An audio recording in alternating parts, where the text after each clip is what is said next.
Our journey begins in the year 1944. Picture this: an RAF arms depot in Fald, near Stoke-on-Trent, England. 4,000 shells detonate, causing a massive explosion that destroys the nearby village of Hanbury, claiming at least 70 lives.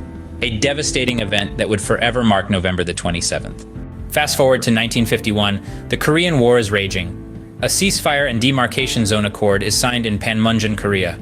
This critical moment brings a temporary halt to the violence and sets up a dividing line between North and South Korea, a line that still exists to this day. Now imagine it's 1953. The world of literature mourns as Eugene O'Neill, a renowned playwright, passes away from cerebellar cortical atrophy at the age of 65. His works, including the masterpiece Long Day's Journey into Night, would continue to influence generations of writers. 3 years later, in Melbourne, Australia, 1956, a young American named Al Erter steps up to the plate in the men's discus event at the Olympics. This is the first of his 4 consecutive gold medals, an unparalleled achievement in the world of athletics. The following year, in 1957, Bobby Robson makes his England debut against France at Wembley. He scores twice in a 4-0 victory, a triumphant moment for English football.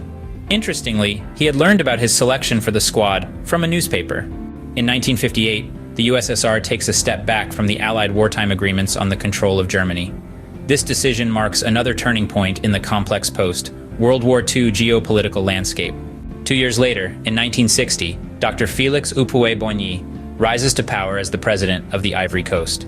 His presidency would span over 3 decades, making him one of Africa's longest-serving leaders.